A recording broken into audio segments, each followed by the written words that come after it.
Welcome back, all you Fabricans and Fleshbags, to the super, not funny show, reviews. And today I'm reviewing The Equalizer, Season 3, Episode 17. It's entitled Justified, coming to you from CBS streaming on Paramount+. So, what did I think about it, and should you be watching? Before we get into the review, get down there, hit like on this video. Last week I was not so high on The Equalizer, but this week The Equalizer did a complete 180. Last week was just like, what's going on here? And this week I'm just like, wow, y'all really knew what you were on about. Which is to say, it was a great episode that really reminded me of why I like this show. There's been all this talk about why does this show even exist and whatever. It's 3 seasons in, and like it's network TV. It's an action drama and all that stuff. It does formula things, which kind of got it in trouble with me last week. But this week, it was a more personal show. So this week you have Robyn kind of going to an old restaurant that Aunt Vi helped rescue earlier in the season. So threads back to things that happened before. And in this case, they go to the restaurant, which was her dad's favorite, and she runs to an old friend, and it sort of leads to eventually she gets a cryptic note about the day her father was killed in a carjacking, and it leads to basically questions and an investigation to find out who really did it and why they did it, and it's all about Robyn and the years of trauma and the things that have sort of shaped her and wanting to get revenge and, justice or revenge, which is it going to be? And, the nature of forgiveness. And, of course, there's, a mustache twirling villain. There has to be. But he was good for Robyn. And kind of as a B plot, you have, Detective Dante. And I was wondering the fallout from, that guy jumping off the building. He didn't die somehow. This dude, he did the Neo jump test in the Matrix thing, and but he lived apparently. He's in a coma or something like that, and it essentially leads to Dante, of course, getting suspended because he wasn't supposed to do what he was. He wasn't supposed to be chasing that guy down. Either way. That part's, it's interesting in his relationship with his new captain, but that's interesting, but not, overwhelmingly important. But what was is, like I said, this whole investigation, and we kind of get to see a side of Robyn that we don't normally see, which is, her righteous fury, if you will. I think the character of the Equalizer has generally been, the righteous fury has been tempered by the fact that she wasn't personally involved or whatever, so it's more abstract. But this one is definitely I'm not stopping until I get these killers sort of deal. And so when she does, do this pursuit, it leads her to, I suppose you could say, moral quandaries, in the sense that she finds one of the guys that was involved and why, and he's literally been to prison and come out a completely changed person, and it's in fact very sorry for what happened with her dad, and and is willing to kind of make amends accordingly.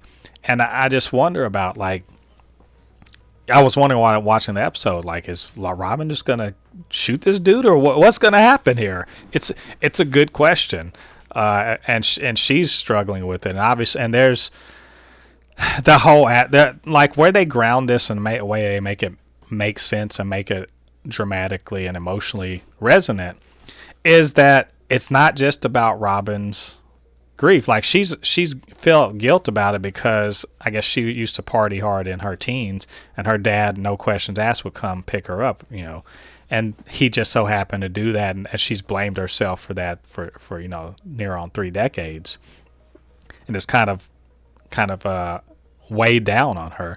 But Aunt Vi, as always, because if anyone's an MVP this season, it's got to be Lorraine Toussaint as Aunt Vi, because she just really brings, it's not even just gravitas, she brings a grounding down to earth, very wise energy to this show. But seeing her having to channel that while in the midst of her sort of grieving again over her brother, and his murder, and also trying to counsel her niece into not doing something, that could, change her life and change their lives. But also allowing Robyn to kind of go her and do what she wanted. I think that's a very subtle and kind of like fine distinction when you're acting, how to play that role up. And she's excellent in this. And I want to say also, Leia De Leon Hayes as Delilah. I've enjoyed seeing her grow as an actor. And she again brings a subtlety to a kind of she's got a bit role in this. She's just kind of like, she doesn't have a lot to do with this because this is mostly a Robyn episode. But even she kind of brings an accent to the scenes that she's in to kind of punctuate what's going on. And not knowing about her grandfather because he was taken away before she was born, kind of getting to learn about him by proxy. There's all that stuff going on, and seeing Robyn, being righteously furious and going through and just really ready to like burn the town down to get to this, the guy that ultimately was the trigger man, who's this big mafia boss or whatever now, and how does she get to him, and is she just going to go ahead and straight murder him, and like I said, people like Dante trying to bring her back from the brink, the point of no return. I liked all of it. It's really good. All of the emotions mattered, and also the flashback episodes.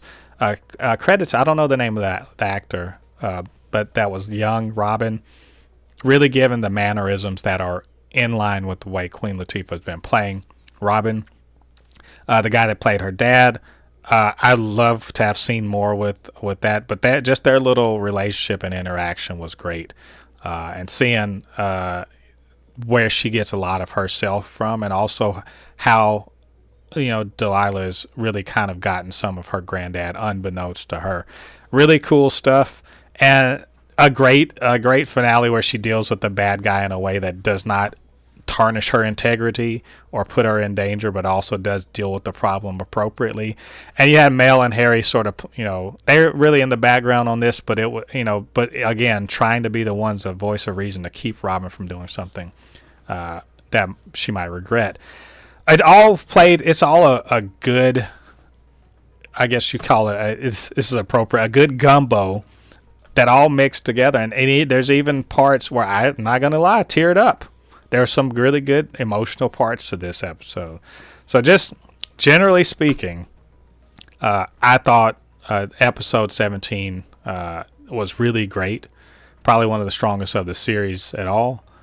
And I love that, it revealed more about the characters and their backstories and everything like that. And it pushed the story forward a bit more.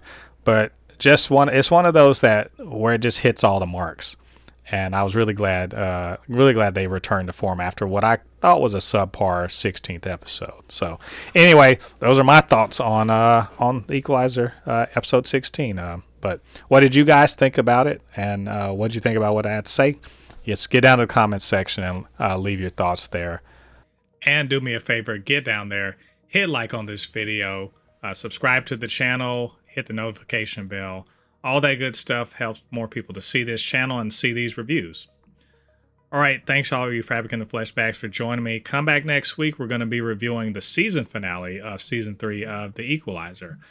Until then, this has been Mo, your commentator extraordinaire on all things pop culture, and I'll see you guys on the other side of the thread. Peace.